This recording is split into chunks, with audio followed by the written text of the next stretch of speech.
But thank you all for being here today. Uh, I'm gonna just jump right into it because I see that he's already joined us. I'm going to introduce Geoff Maxson from the community, sorry, I'm going to get this name right, the Neighborhood Food Project. And Geoff is going to talk about his program and how some other food assistance providers may be able to start similar programs in their communities. So Geoff, why don't you take it away? Thank you. I hope I'm able to share my screen because I have some slides. Yep, I just made you a co-host. Okay, great. Thanks. Now I just have to figure out how to do it on my end.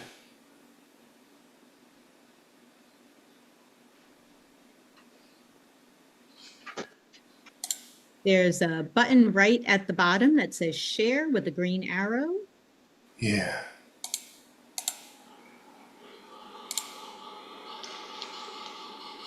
There you go. Did that work? Yep. Sweet. So I, as Anne-Marie said, I'm the leader of the Takoma Park Neighborhood Food Project, and I've been collecting food in my area for about 10 years, and I'd like to just tell you about what we're doing here. And it's a really cool program that I hope to kind of share and inspire you guys about.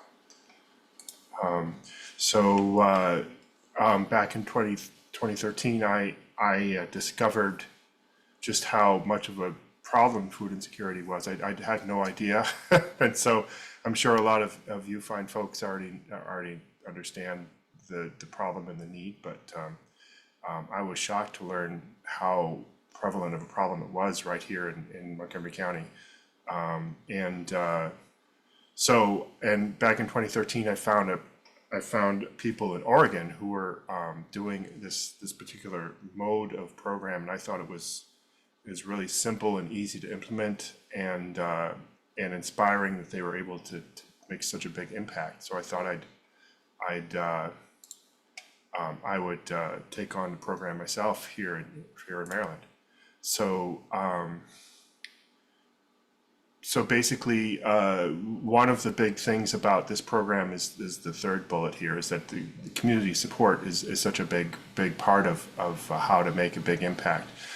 For this particular program, as I'll talk about, the food is not only is collected within a certain local community, but it's also shared within that community. And so this food stays local, which I think a lot of the people who contribute to it really like. So again, I wanted to basically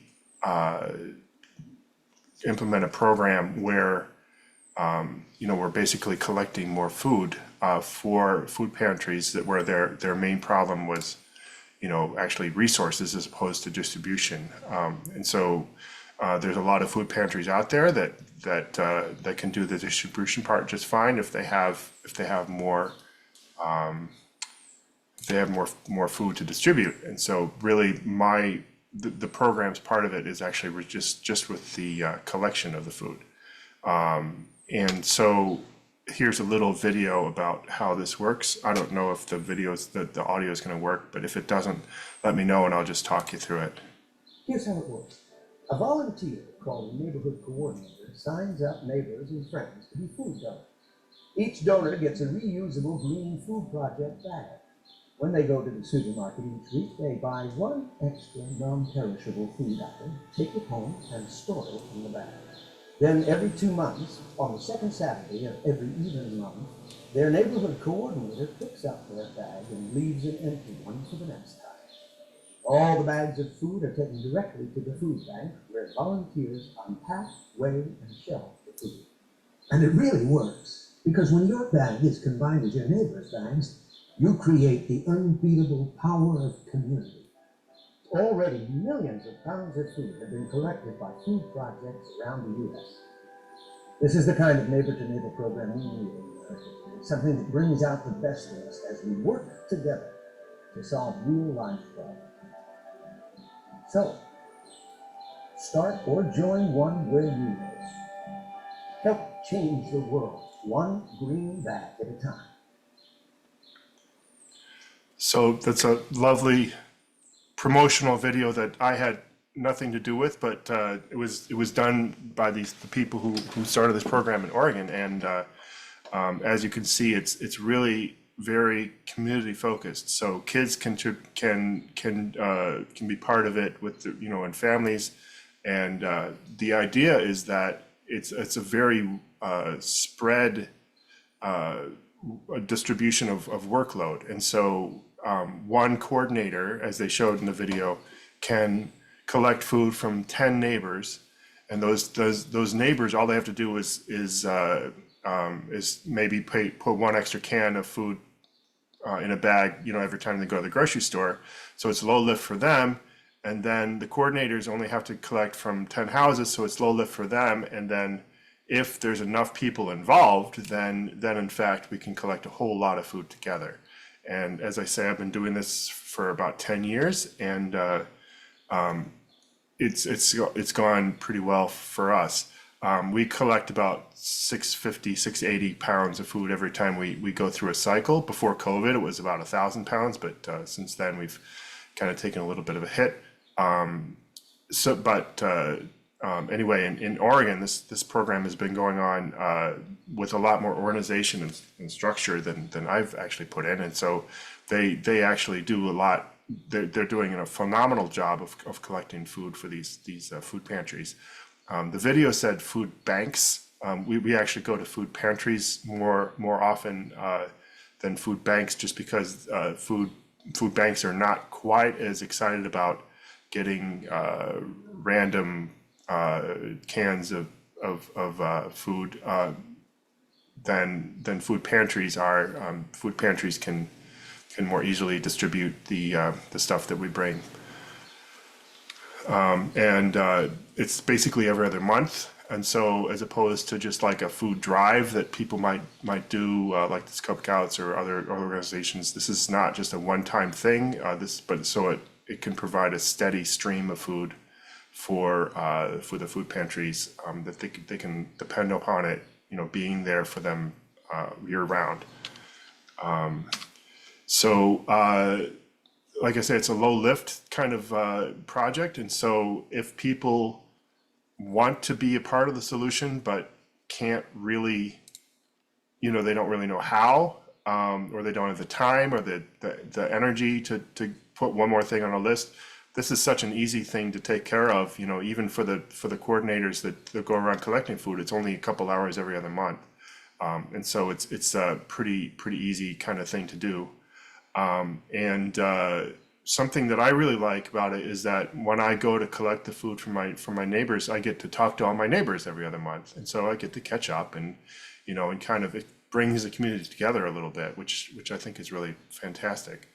And then everybody can feel good about what they've done, as opposed to writing a check for a food pantry, which might be a little bit more efficient of a way of collecting food.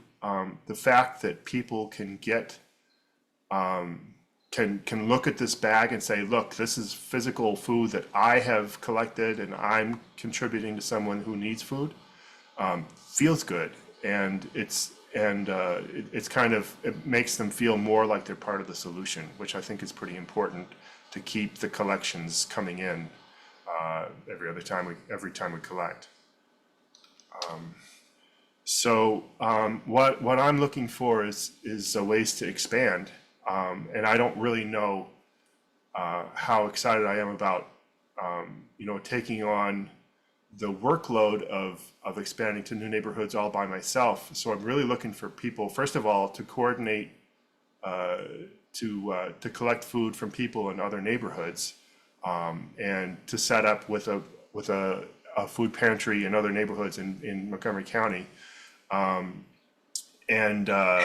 just kind of do what I'm doing with basically collecting coordinators that can then all work together to support a food pantry, as well as to maybe get some new ideas about better ways of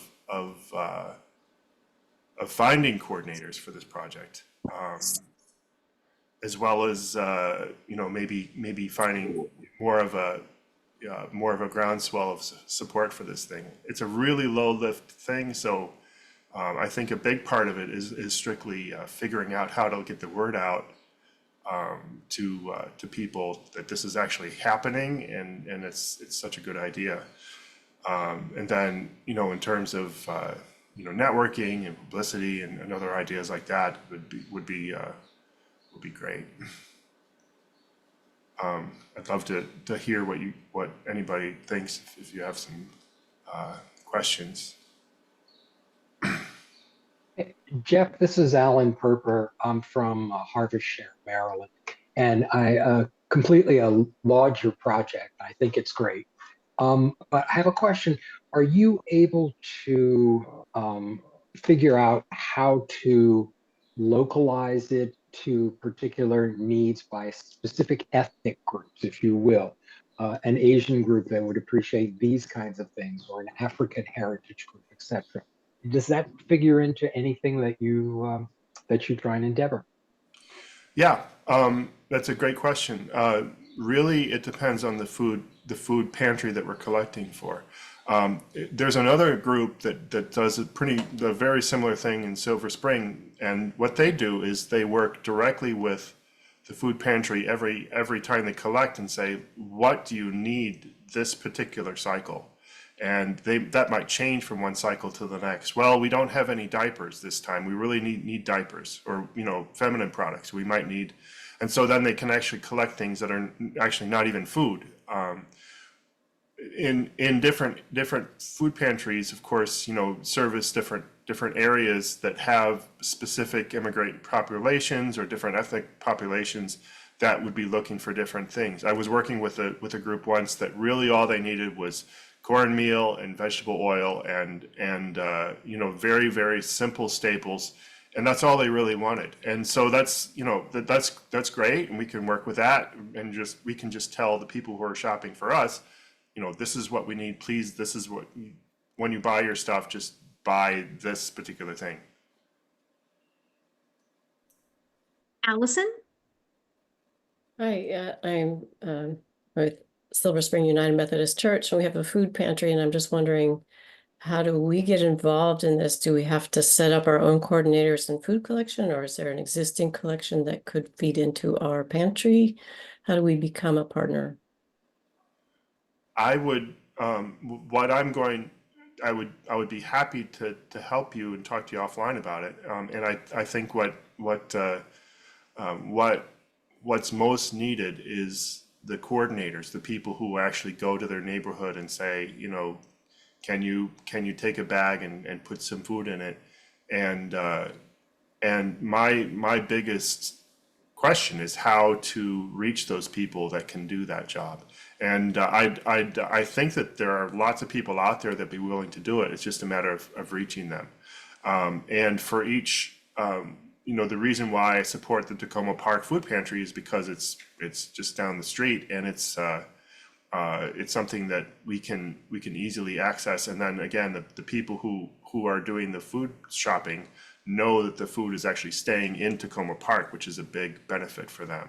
And so I'd be happy to talk with you offline about how to reach people in your particular area, if that's possible. Okay, thank you. I saw that Dana asked in the chat if you'd ever worked with PTAs or schools. And when Geoff and I met before the call to discuss this, we did say that this really could be a perfect project. If you had first of all, if you had a volunteer already who was willing to kind of take on this idea and go out into their community, if you're a religious organization, and your congregation is interested in doing something like this together, or at least, tapping someone who's willing to go out into the community and seek that. And that PTAs and schools were great because, again, like Geoff said, this is such a low lift. It's really a great project for students to get engaged in, to help parents pick up food or help go shopping for food. So it's just a nice, cross-generational project to engage in. Geoff, I see some other questions in the chat. Yeah, I'll go through them quickly if I can. Please let me know, let me know your email, and I can touch base with you offline if it comes to it. I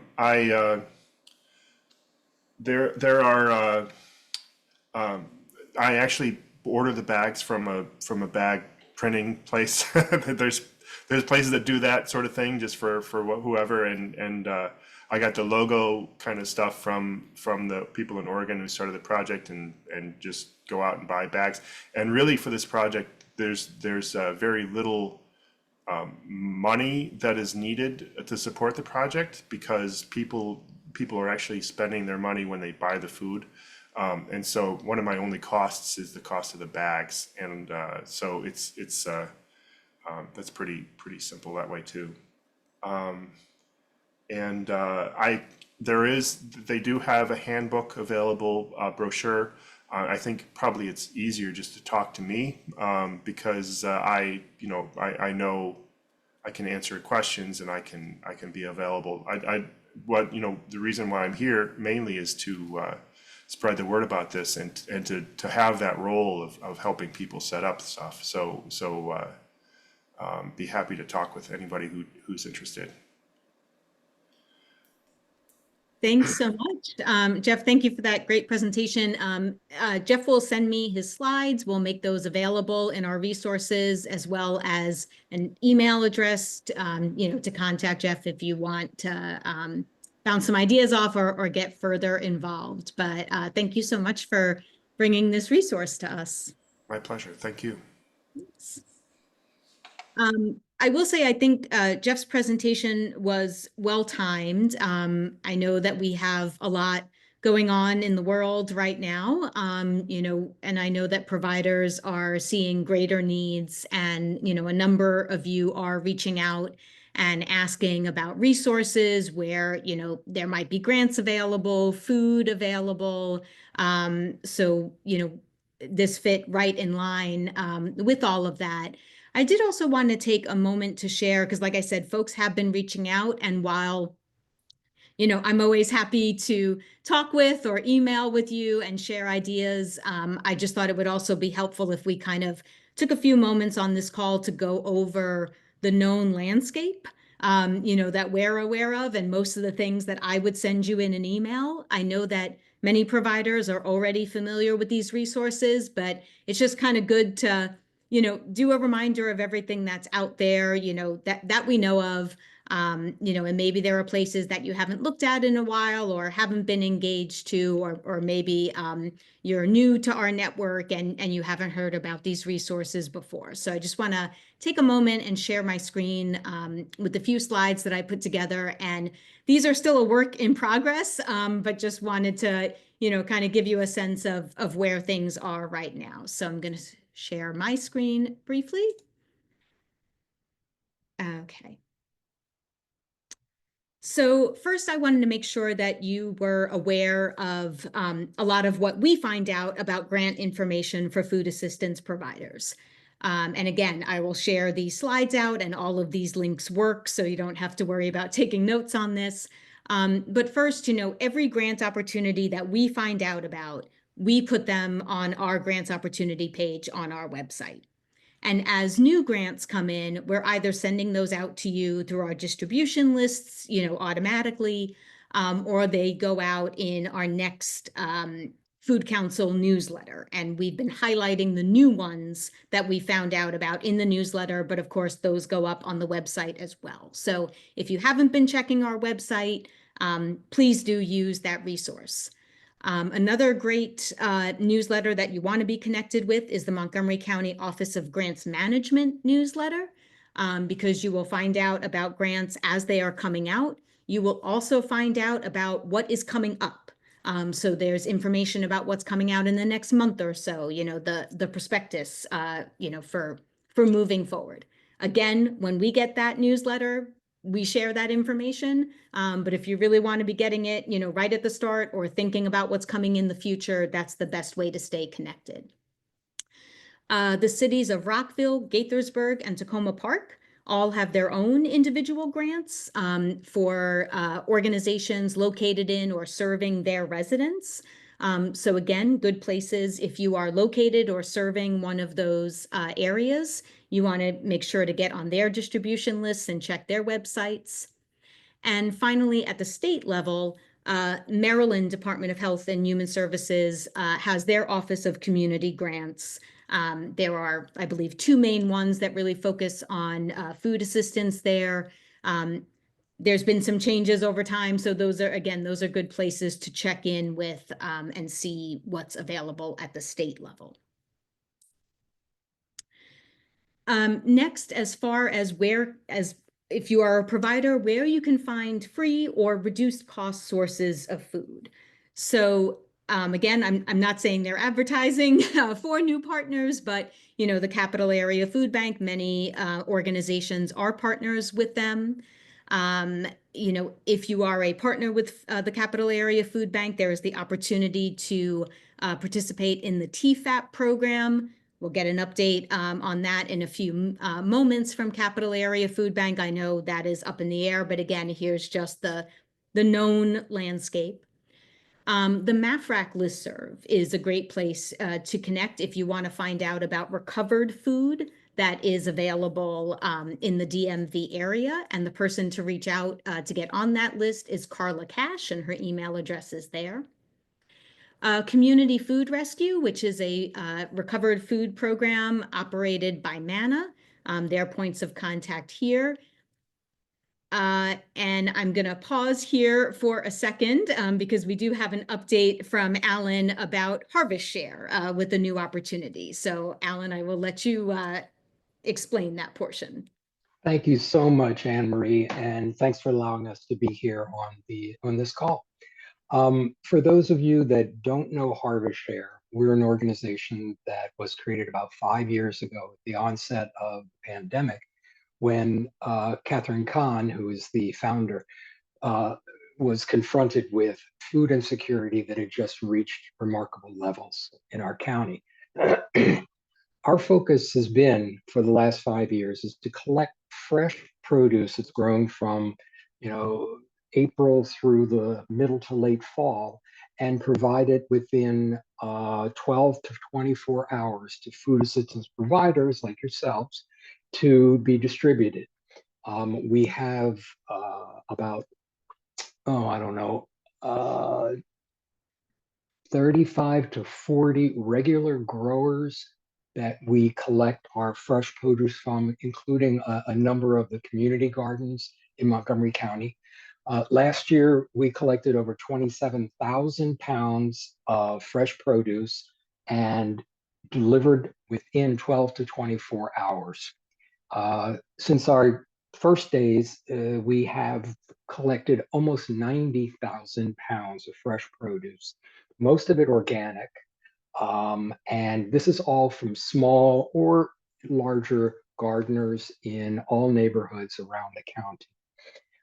Right now, we are redoing our website, and part of that I'm responsible for is listing food assistance providers and how they need and can accept donations from local gardeners.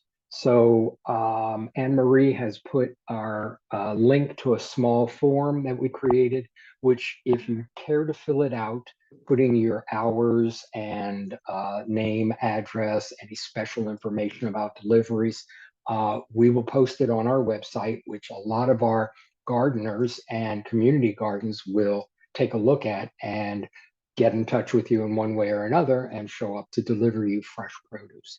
So really appreciate if the people on this call can take a look at that interest form, fill it out, and your information will then end up on our website, and we will get the information out to all the gardeners that we have around the county. So thank you, Anne Marie. Thanks, Alan. Again, when I'm done sharing my screen, I'll provide a link to that interest form so you can fill it out right on the spot. But again, that will also go out in our notes. Obviously, many providers have partnerships with local grocery stores, so that may be a source of food for you. And finally, I'll note here the Share Food Network. Again, this is reduced cost grocery packages. So just another way to get, a little more for your money if you're looking for additional food sources. I then wanted to make sure, because so many of you have the opportunity to engage with your clients, to speak with them, find out about their other needs, and again, many of these are federal programs that we're going to talk about now. And obviously we don't know, moving forward, what changes may or may not come to these spaces. But we will keep you updated as we, find out information. But again, just in terms of what is available right now, if you have clients who have children, WIC is something that families can apply for, and a person is eligible to participate in that program from pregnancy until the child hits the age of 5. So again, just a good program to refer clients to with very young children. We also want to make sure that all school-age children that are in need of food assistance are receiving free meals during the school day. And there is a link here to the free and reduced meal application form. Just to note that in Maryland, all the reduced price meals are covered for the full price. So even though reduced is in that title there, if they qualify for meals in Montgomery County, it will be free. MCPS operates 60 school sites that receive free breakfast and lunch through the community eligibility program. Again, there's a link here to those schools. So if you know the schools that are in your area and you know that the families are coming to you from that area, that's another bit of information that you can be sharing. Maybe there are parents who aren't aware that their students can eat for free at their school. So that's another bit of information you can provide them. Over the summer, MCPS operates 2 forms of meal sites: closed sites, where students have to be attending programming for the summer, and open sites that are open to any children age 18 and younger to come for lunch. And just a note here that pre-K and Head Start are very important programs for many, many reasons. They're also important to us because, again, enrollment in a program like this provides access to MCPS school meals. So if that could be another reason why a family might choose to enroll their preschool age child in these programs, again, that they can access meals during the day. Not run by MCPS, but available at MCPS sites. There are many, many sites that offer school-based food assistance resources. They may be funded by grants from the Office of Food Systems Resilience. They may be programs by the Capital Area Food Bank, Manna Food Center, the hubs. But again, you should be suggesting to parents that they check in with their schools and find out if there are resources available there to them. And finally, Maryland Sunbucks. This is a summer nutrition benefit. It is for school-age children 5 to 18, but we have more information on that I'll provide in a slide later. I won't go over it all here, but again, that's something that's going to be rolling out again this summer, and we will provide you with more information again, because this is dollars on a card for families to spend for food over the summer. So that's definitely something we want to make sure they're aware of. If you are working with clients who are seniors or families who have seniors in the home, the options at the county level are through congregate meal sites and Meals on Wheels. Unfortunately, members of the county senior nutrition program were not able to join with us today. There are some updates in that space. I will be speaking with someone there tomorrow, and I will share the latest updates there in my follow-up notes with what I find out from them. But we know that there are some things currently on pause. I believe the congregate meal sites are not accepting new clients at this time because they are watching what's going to happen from the federal budget on that issue. And I know that there were also program people at the federal level connecting to Meals on Wheels, who those staffs have been drastically reduced. So I'm hoping to get more information on those programs there. I will ask if there's anyone on the call from a Meals on Wheels organization. If you are with us today and you are familiar with something going on and have an update to share, please, feel free to come off mute or put some information in the chat to share if you have it. Happy to make space for that here.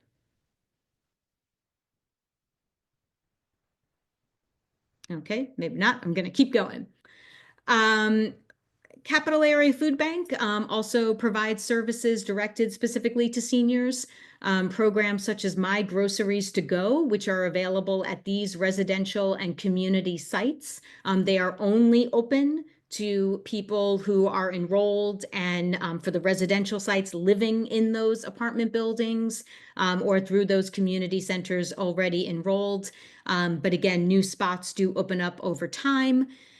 There's also the Senior Brown Bag Program. So I have points of contact listed here for all of the Capital Area Food Bank senior programs. If you have questions about any of those, if you have a senior who lives or attends one of these locations and you just want to find out how to get them connected, those are the folks that you want to speak with there. Okay, and I am going to stop sharing my screen there because that gets us a little deeper than I needed to go over with on today's call. And I'm sorry, I see there's a couple of things in the chat. I will get to that in just a moment. I wasn't able to see that while I was sharing my screen. Any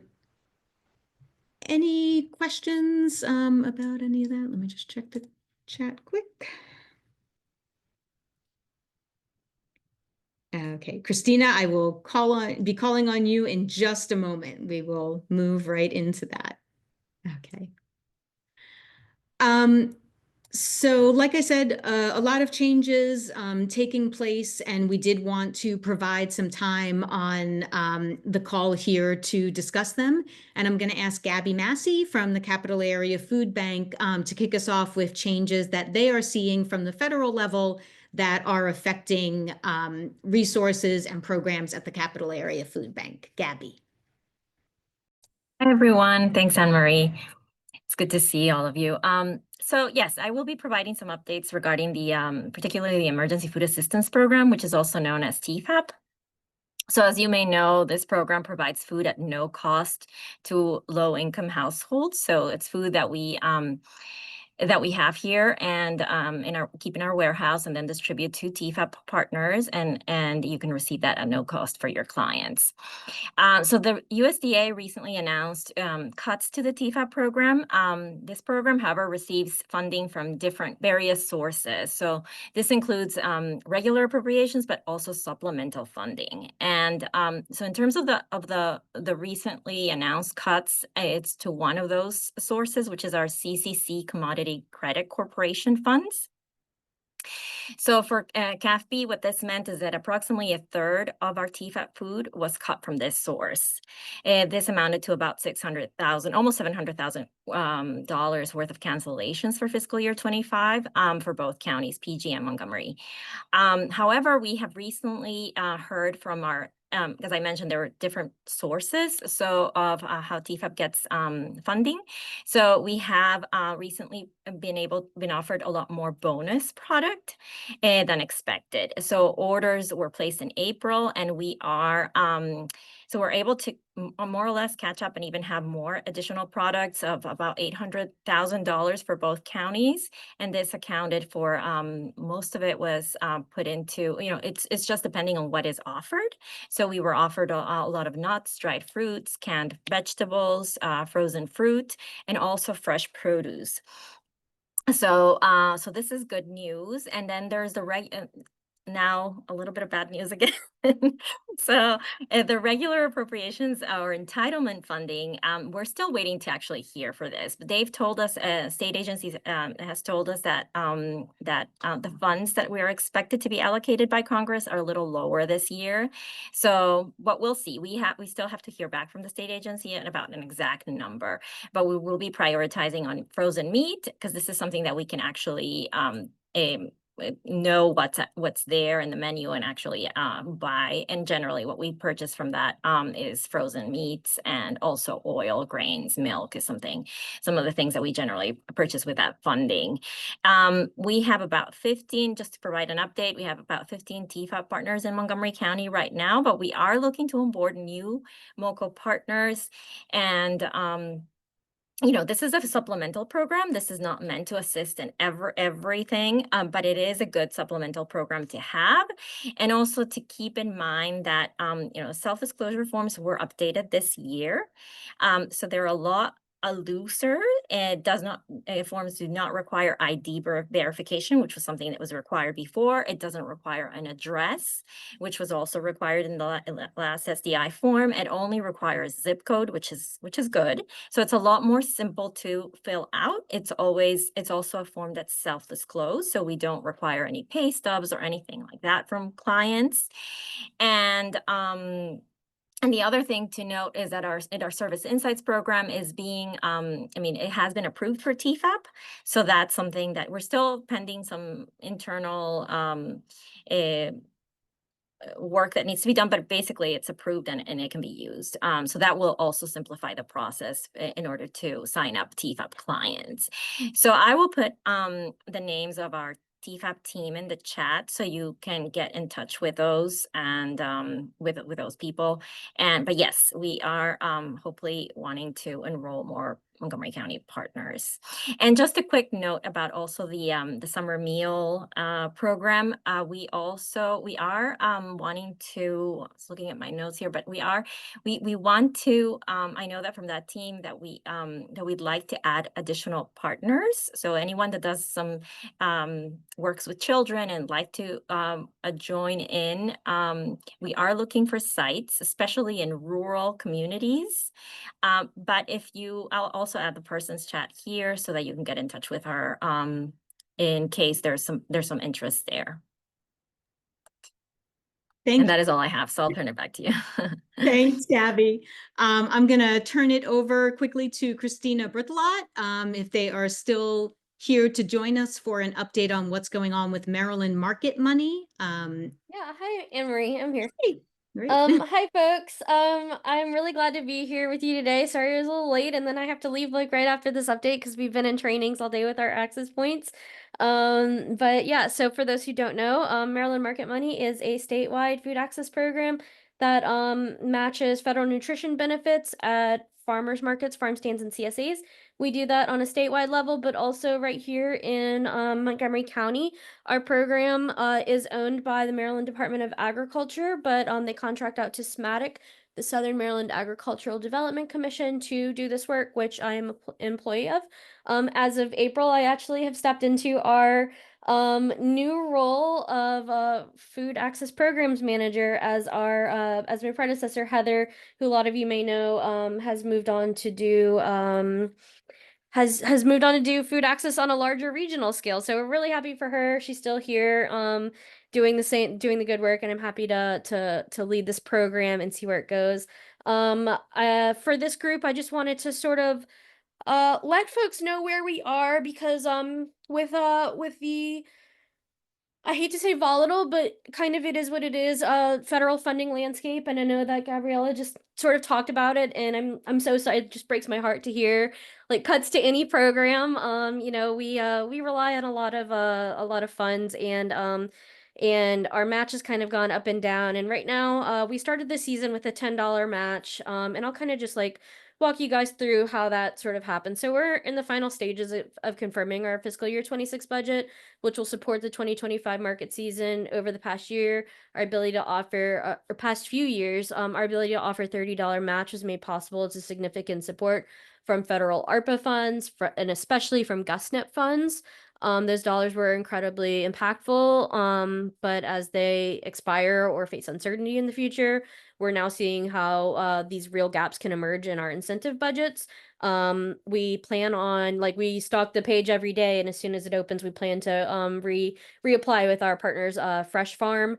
But you know, fingers crossed there.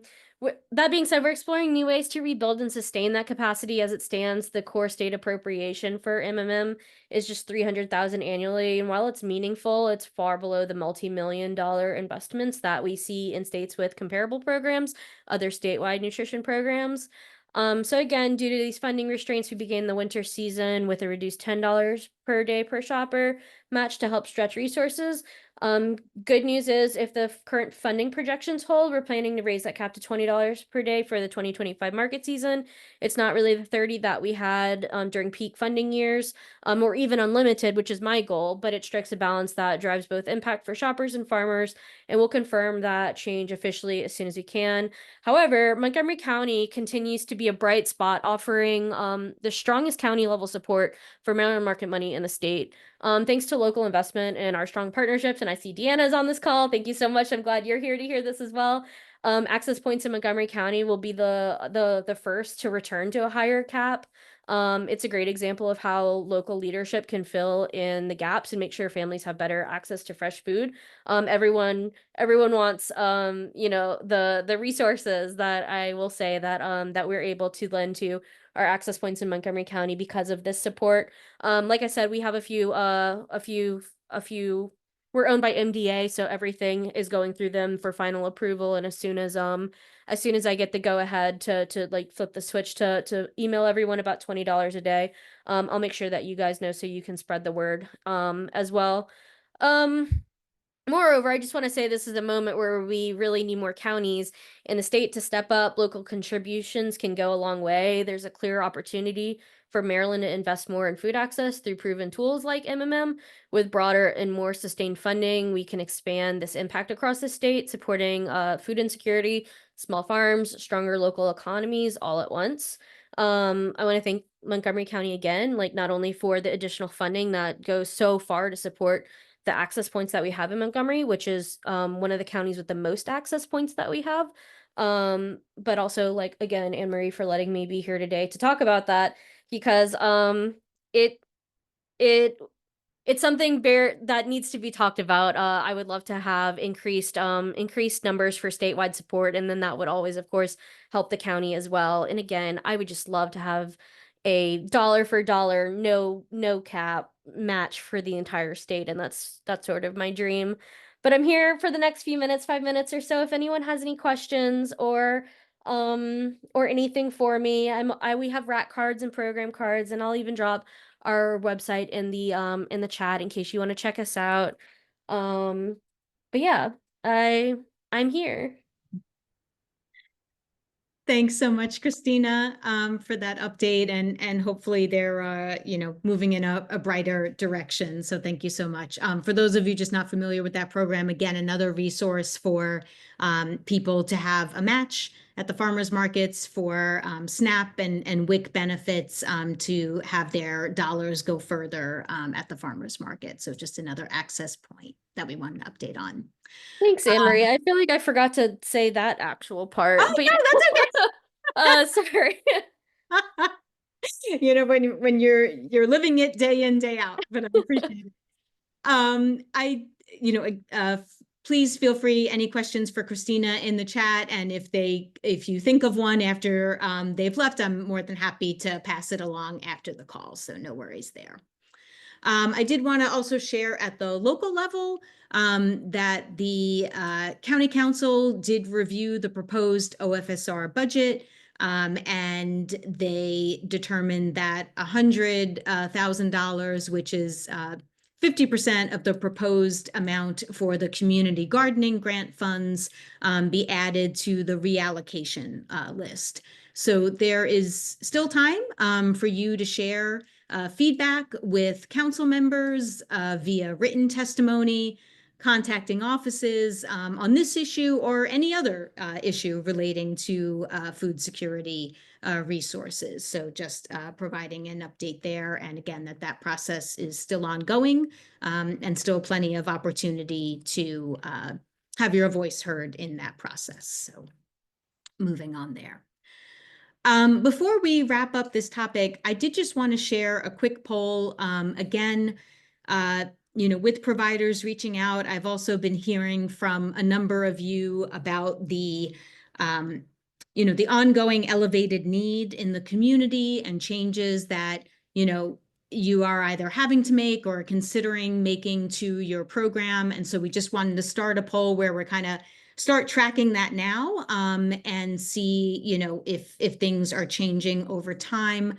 But I am going to share a quick poll. So if you are a food assistance provider, we would appreciate your feedback on these questions. So are you seeing a larger number of residents seeking food assistance resources?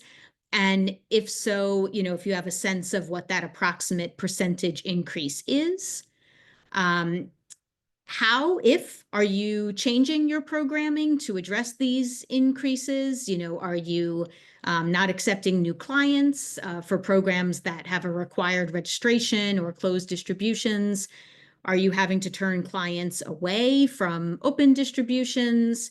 Are you changing models? Are you decreasing the amount of food? There's a whole list of options there that we know people are looking at as numbers increase. So again, just appreciate your quick feedback here.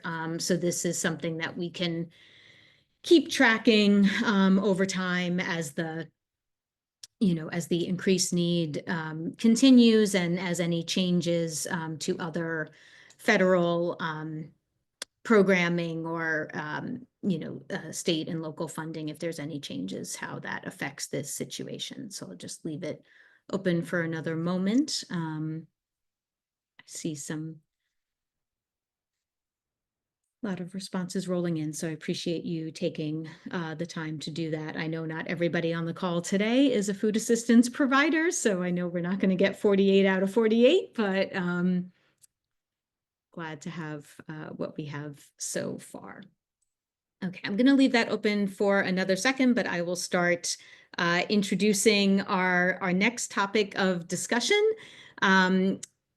First, we're going to get an update from Juan at the Office of Food Systems Resilience on the Community Food Assistance Grant Client Satisfaction Survey. And that is going to start moving us into discussions of client engagement overall. So Juan, happy to have you here. I'm going to end the poll. I think we've probably gotten as many folks as we're going to get. And I will share results of that momentarily, but first I want to get Juan set up. There you are. And Juan, I'm going to allow you to share your screen in case you have any. Perfect. Thanks for joining us. Of course. Thank you. Hello, everyone. Good afternoon. Happy to see some familiar faces and look forward to getting to know some of you all as well. Just for recap, my name is Juan Cruz. I am the Performance Management Data Analyst for the Office of Food Systems Resilience. I'm going to go ahead and share my screen here. I hope everybody can see it. There we go.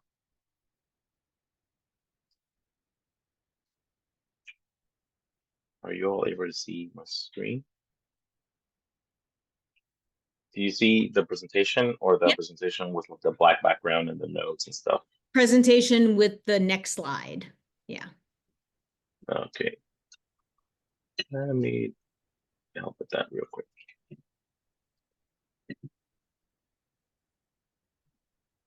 Let's do that. How about that? Is that better? Same. Oh, nope. Now it's perfect. Yep. You're good. All right. Great. Thank you. Thanks for bearing with me. So happy to be here at the May Food Security Community Call. I wanted to tell you a little bit about our satisfaction survey. So our community food assistance grant uh, was put out this year for our food assistance providers. There's about 49 food assistance provider organizations to support the purchase, distribution of shelf-stable, fresh foods, and prepared meals. Some of you are our partners here serving Montgomery County residents, and so we're very thankful for that. Part of that grant is that folks, grantees can submit a satisfaction survey. At the beginning of the grant stage, we gave folks options whether they wanted to run their own satisfaction surveys that they were already implementing. And if they were not doing that, we would create one for them and standardize the way that we get a sense of satisfaction in food distributions. And so we created this survey, which we wanted to make very much accessible, research some ways and things we wanted to know. We distilled it to 5 questions. They're all optional. They're all not to be given to to the residents as a way of transactions. Like residents shouldn't feel like they have to fill in the survey. So it's very much an optional thing for them. And we gave partners the freedom to also deploy the survey, so they could do it, leave it on as their operations happen, or they could do it all in 1 month or all in one sprint. It's up to really the operations and the various resources that all these partners have. In general, for the county, we wanted to provide them with a personalized link and a QR code, which are samples of that here. And I picked on Rainbow because they've been great partners for us. And so these are just folks could use this survey basically either as attaching them to bags or sending them after folks leave. It really is just up to the operations of each of the partners. And so we intentionally not wanted to be prescriptive in this and let partners simply match this to their operations and what they best serve. And so from our standpoint, we really just wanted to assist in making sure that the satisfaction survey was developed with intentionality, that it was accessible in the top 6 languages in Montgomery County, and we got the help of the language access team here in the county, and that we're supporting the partners by providing them their information that they're receiving from residents back to them so that they can learn from their clients. And so a little bit about the survey. Main things we wanted to know here is just the overall satisfaction, the quality of food, the most useful products, the impact, and the feedback that clients may have. And so, for example, this is our first question, which it asks about overall satisfaction. Again, through the tool that we're using, where the client is able to click and select their language, and the entire survey experience now becomes, in their language. And so what I like to see here too is in the comments is that folks are able to provide their feedback in their own native language, which is great because I think this tells me this is feedback that we wouldn't have otherwise gotten if we just deployed this survey. And so we're also able to summarize and get different tags for these comments. And so the partners can then look at their comments. And of course, all this information is anonymized as well. And so we don't know who these people are. We don't ask for names or anything identifiable. It's simply a comment box, but with a lot more bells and whistles attached to it. And so just wanted to kind of provide here what these questions look like for the participant. And this is a screenshot of an actual mobile view, so you can see it how it will look on the phone, since most people will fill in this on the phone. We wanted to make sure that it was helpful. We also early realized that using these emojis actually helps in knowing satisfaction and unsatisfaction, because we early in the survey we saw that a lot of people were putting very unsatisfied, but their comments were very positive. And so we realized that there was some, and once we did that in the design, it actually corrected a lot of the feedback. We saw more continuity. So that's just what we're doing so far. So to tell you a little bit more about what we're learning, so far in the past 3 months, we had around 764 responses. We are seeing that about half of them are taken in English, the other half by other languages.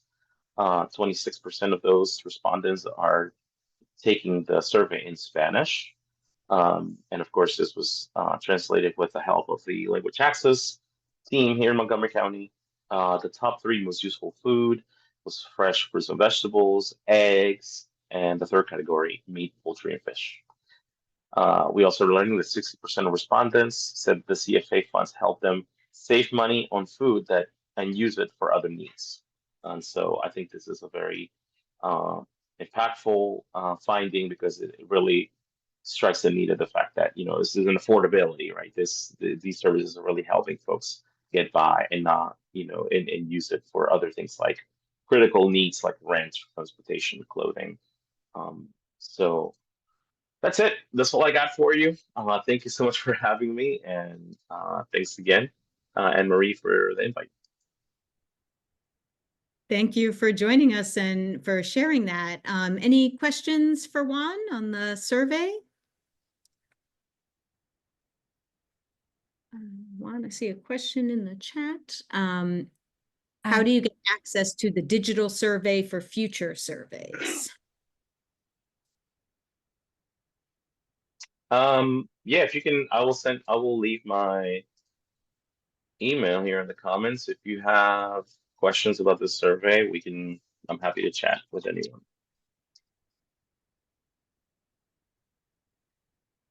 And John is asking if it's possible to get data for individual pantry clients. So for individual organizations, one's visiting a specific. Yes.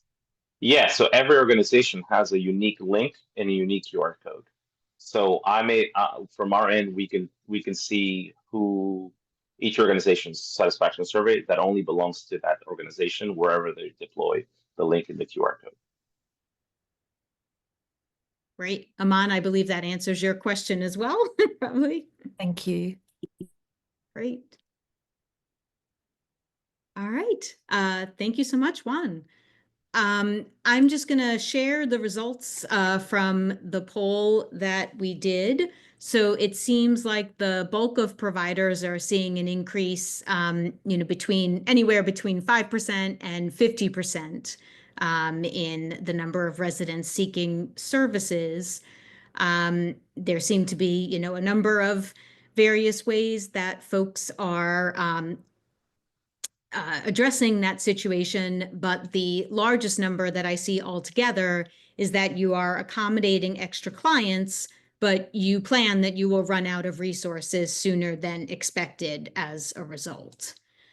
And lastly, for tracking, seems, maybe about 40% of you are doing a wait list or counting numbers, but 60% are not formally tracking at all. And if you are not, I would strongly encourage you to do so, because I think tracking numbers is one way, again, for you to share back with county government, with your funders, with any organizations that you are seeking to get more resources for, about the need that you are seeing in your community. So if you are not tracking and are interested in finding out ways that maybe you can do so, it seems like, some of the folks that are noting it here, they either have a wait list, or if it's residents or cars showing up to a local distribution, they're just noting that number of cars that they are having to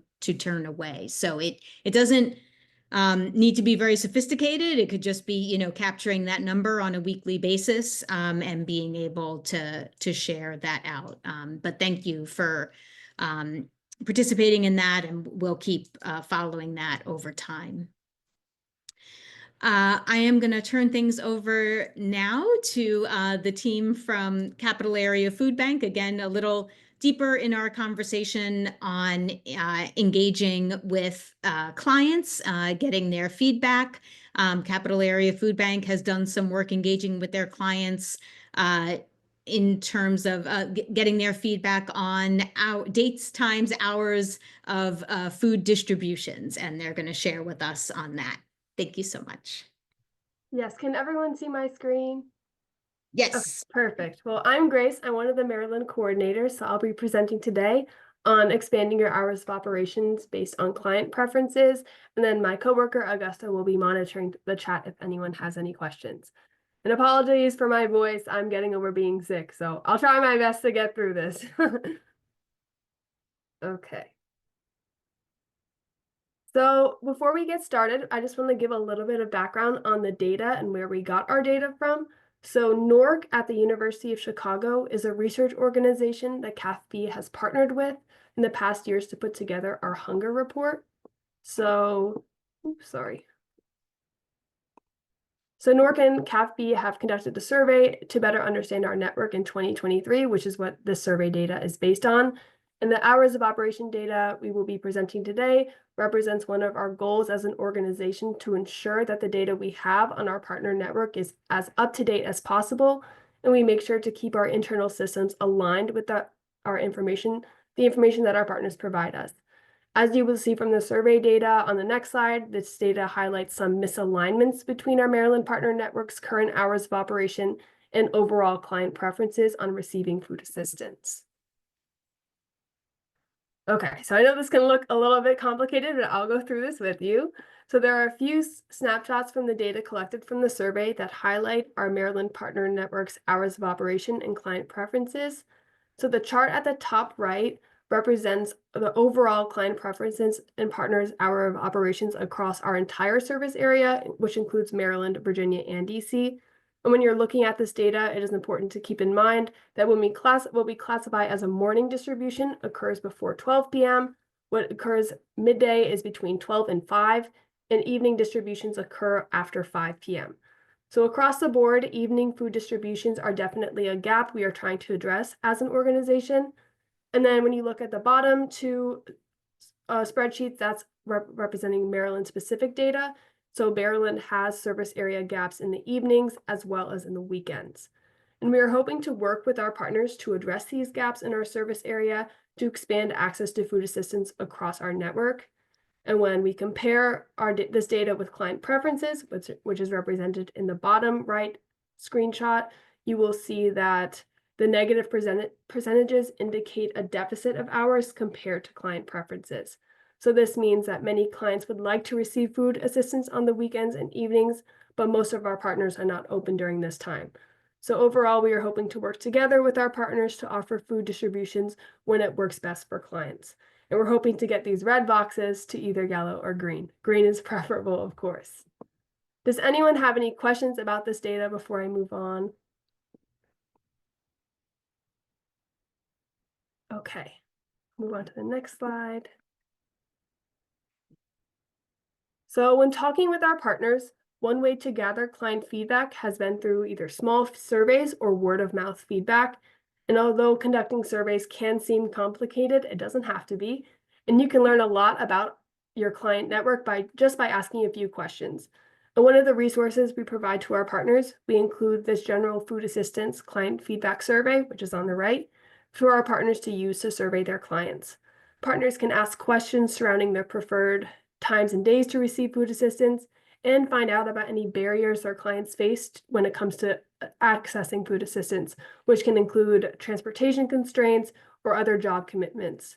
So I've heard of partners who ask clients to fill out surveys on site or who ask clients to return the surveys at the following distributions. So you really can do whatever works best for your organization, but surveying is such an easy way to just learn a lot more about your client network that you wouldn't have already gathered just from other conversations. And it's a great way to keep that information in one place. So I'm sure you hear from clients now and then about things, but to have it all in one place to be able to reference back to is always a great idea. Okay, and then to plug our Capital Area Food Bank website, one really helpful resource that you can use, anyone besides anyone can use this, partners, non-partners alike, is our Get Help map. So our Get Help map is available on our Capital Area Food Bank website, and this map is a great resource to use to learn more about our partner network's hours of operation. We encourage our partners to update their hours of operation whenever they change on our partner link website, which is where partners can order food. And this helps the food bank ensure that the hours of operation on our Get Help map are as up to date as possible. When clients or partners use the Get Help map, they can enter in their address or wherever they're living at the time and find the closest available food distribution to them. This map then identifies areas that are open right now, later in the day, or open on other days. So you can access our website, and then it's up here in the top right corner to access the map. Finally, more about our Get Help map. We hope that our partners can utilize the Get Help map to collaborate with one another. Partners can see which partners near them operate their food distributions and can also communicate with one another to address any service gaps in the area. For example, if one partner in Rockville knows that a partner down the street from them operates food distributions every Sunday morning, they can talk with their own volunteer network to see if they could possibly open their food distribution on Saturday evenings to increase access to food assistance in their area. We hope that partners can work together to ensure that their food distributions are open at non-overlapping days and times. And finally, you can scan this QR code here to get direct access to our Get Help map page on our website. I also included a screenshot of our Get Help cards, which we give out during our site visits with our partners. And these cards provide a link to the Get Help map on our website and also provide a direct contact with our Hunger Lifeline, which clients can call to get in contact with someone at the food bank in real time to help them find real-time food assistance in the nearest place to them.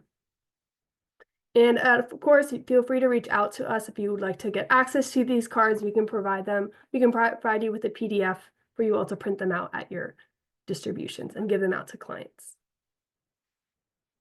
Ooh.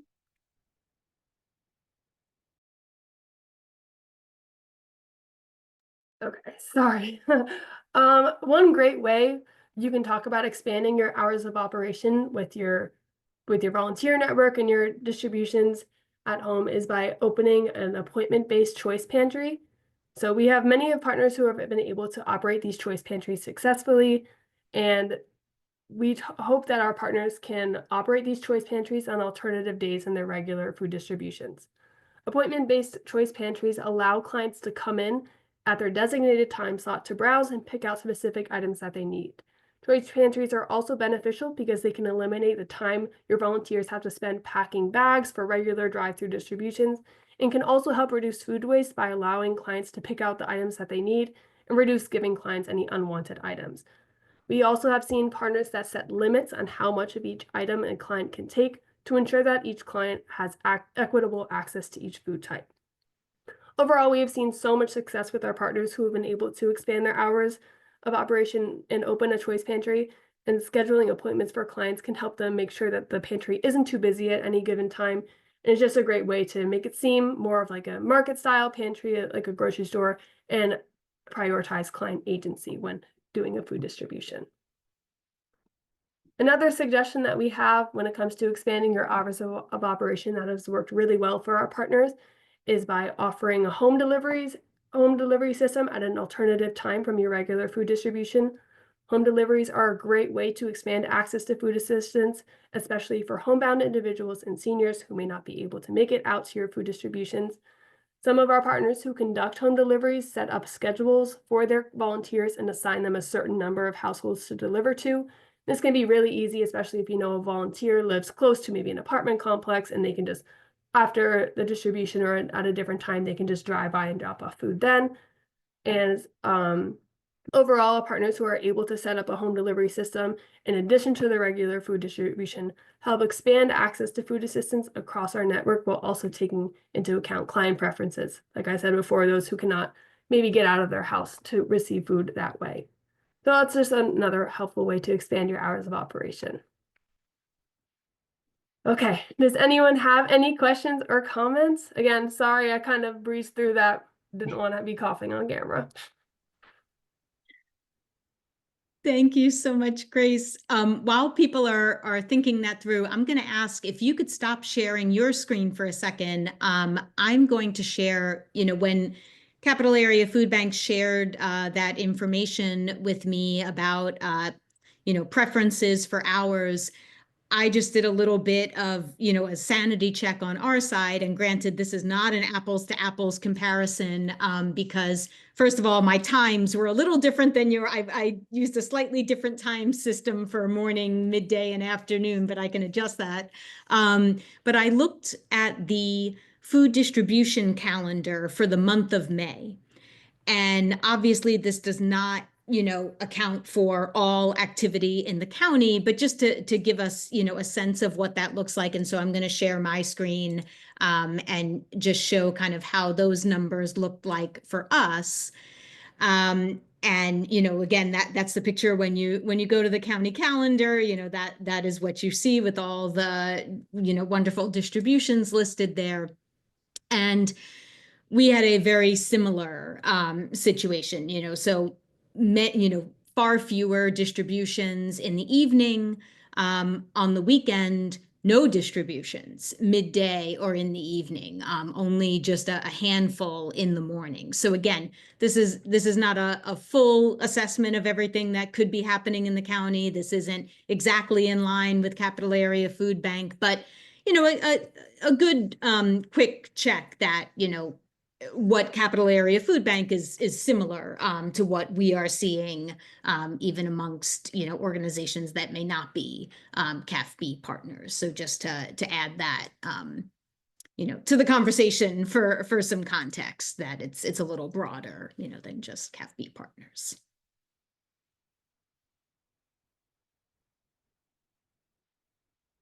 Any questions for our CAFB partners, or do we just want to kind of keep that in mind as we move in? I know we have less than 20 minutes available, but I did also set aside some time to talk about just client engagement in general as a community. And I think both OFSR's and CAFB's examples, just really kind of help give the sense of what you can learn from clients and how you may want to adjust programming, based on what you hear. And again, maybe some of these times, for your specific clients work fine, but the only way you're going to find that out, right, is through getting their feedback. Maybe they're not interested in evening or weekend distributions, but again, this is just the larger picture.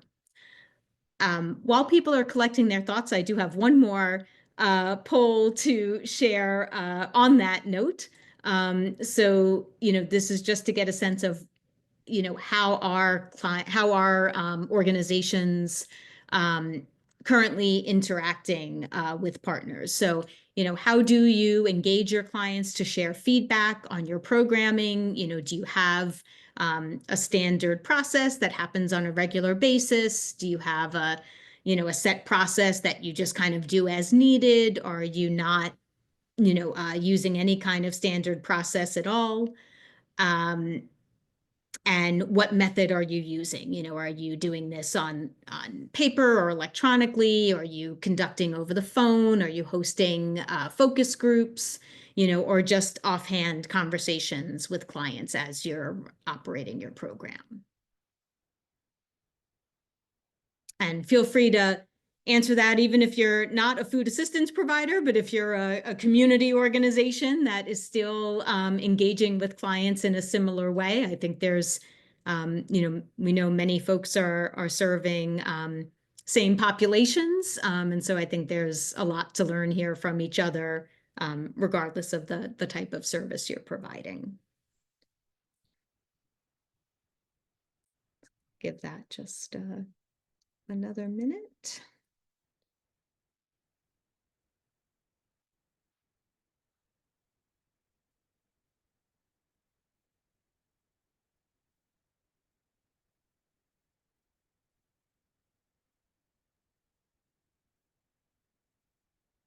All right, I think we've gotten all the responses we're going to get. So share the results here quick. So it looks like the majority of folks, have a set process of some kind, whether they're doing it on a regular basis or just kind of as needed. But about a quarter of organizations do not have a standard process for collecting client feedback. For those of you that are doing this, it looks like 2/3, on paper or electronically. A third are conducting it over the phone. Just one organization doing focus groups. And again, 2/3, having conversations with clients as you're providing those services. So.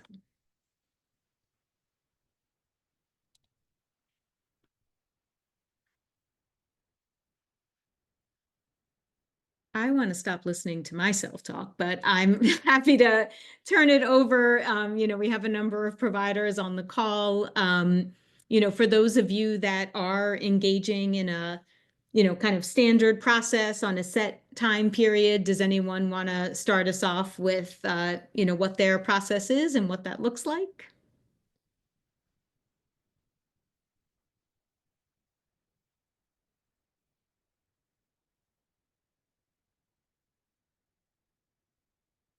There were a number of you doing it, so I know somebody.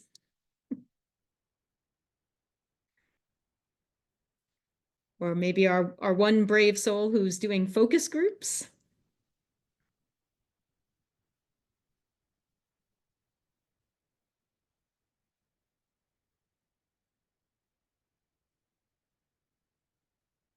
I know that Manna has, oh, Denise, there you are. Hey. I'm the one that said we do focus groups. We haven't done one since the pandemic, but the one we did prior to the pandemic, it was very well attended. We had over 80 families that came. So we still use some of the data as well as phone calls to see if the situation still exists and if their answers would still be the same prior to pandemic and after post-pandemic also. But it was the data was just tremendous. That's wonderful. Did you offer any type of incentive? Because that's a really great turnout. Just lunch. We served lunch. All right. Lunches. Lunch, and we provided daycare. But nobody brought children, but we provided daycare and we served lunch. And we had been doing food on a quarterly basis prior to the focus group. And that's one of the reasons we offered the focus group. We wanted to know the need because not that many people was coming out to get food. So we was thinking that it wasn't a good need in our area. So that's why we offered the focus group.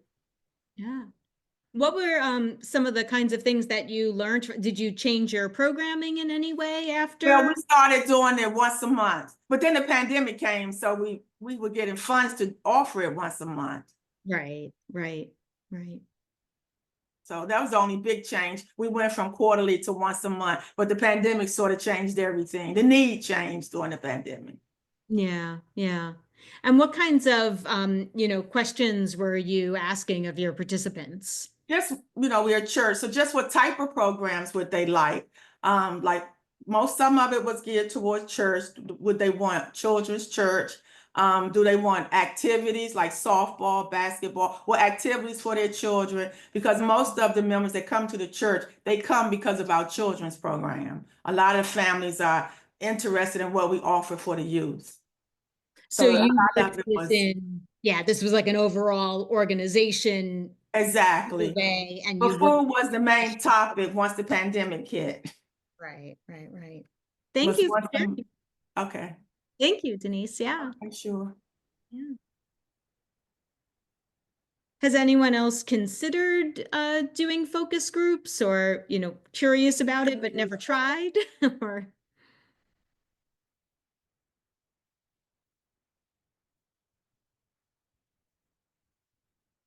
what about organizations that deliver them over the phone? I know, I think it's Gaithersburg Help, who I know for sure, lots of the help organizations have access to phone numbers. And so that's a method that has worked for those organizations in the past. Anyone want to share a little on that? I can share something from American Muslim Senior Society. Hi. So sometimes when we send the surveys and we do not like the return is not that sufficient or efficient. So what we do, we start making the phone calls and ask the survey questions over the phone. Mm-hmm. Yeah, so sometimes it's effective, sometimes not. It's really hard because most of our clients are seniors. So seniors with technology, they're not working out very well. Therefore, and sometimes even with the paper, they lose the paper or misplaced it. So we find that sometimes we need to conduct the surveys over the phone. And it works, honestly, we get better results over the phone. I was going to say, I mean, you may be working with a community that also appreciates, some more engagement, right? Yes. Has time available to speak on the phone and is, open to, having a phone conversation, than some of us who don't answer our phones anymore or something. Yeah. Sometimes, it's a survey and at the same time, it's a friendly conversation. Yep. Yep. Yeah. That's wonderful. Thank you. Dana. Yeah, so I'm with Mid-County United Ministries, and just a couple things. One of the things when we've done surveys, we've typically had volunteers who are, say, walking the lines with the survey. There's a lot of times, like with the OFSR survey that we participated in, which Juan talked about earlier, we had to help people to open up, not all of, especially our seniors, not everybody knows how to use the QR codes and then to find the right language. So, it really helps if you have an additional people that can help with that process. I think the other thing is to don't ask a question that you're not going to really be able to address. Like if you have no intention of changing your hours, don't ask because it creates expectations. So it's really kind of important to think about whatever you are asking, make sure it's the things that you can and are willing to potentially adjust. Otherwise, people may, I wonder why they gave feedback, nothing changed, so they may be reluctant to give feedback the next time. Yep. Thanks, Dana. I know I had gotten a photo from American Diversity Group that showed how they had offered assistance on site for doing the QR code. And so they had the QR code, blown up on a larger piece of paper so it would attract attention. And they had it at a table as people were leaving the site. And so they were able to stop right there, do the scan. There were 2 volunteers seated at the table, and so they could offer assistance with it. So it was just, offered as a part of the service. So as people were moving through the line, they had to walk past this table, but there was also the assistance there to help that along for whoever needed it. So just another good practice. And Ruth, I see your note in the chat. Yeah, I mean, sometimes the best satisfaction is that you have a waiting list or that people keep coming back. But I think also there's always something maybe that can be learned, and again for funding purposes and for county reporting purposes, just if there are things that clients would like to see instituted that could be possible, or that within the realm, it's probably always a good practice to reach out as you can.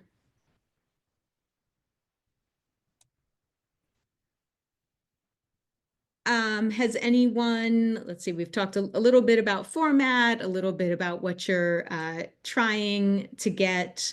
Let's see.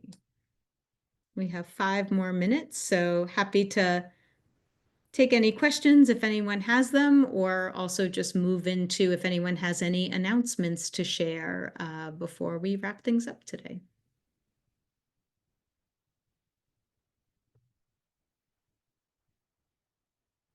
I will note that our next food security community call is going to be taking place in July.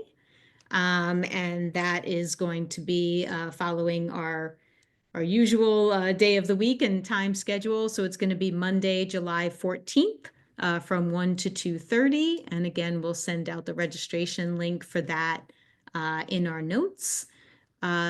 Last few minutes here, if there's anyone that's new to the community and would like to take a moment to introduce yourself and share a word or two about the program you operate, we're happy to make time for that here.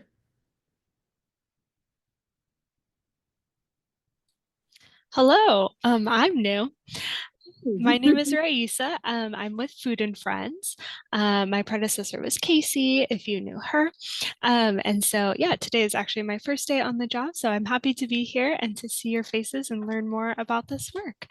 Food and Friends provides medically tailored meals to members of the community. And so, yeah, very excited to be here. Thank you so much. Raisa, thank you. I won't put you on the spot on day one to ask about how you engage client feedback, but I very much appreciate that. but happy to hear about it on a future call, maybe as you get more settled in. But welcome and thank you for making this a part of your first day. Appreciate it. Anyone else new to the community? I won't put anyone on the spot, but happy to something in the chat. Okay. All right. Happy to give you back 3 minutes in your day. Otherwise, again, as usual, we'll share slides, contact information, updates in the follow-up resource email that will be going out. I hope all of you have a great rest of your day and look forward to seeing you again on the call in July.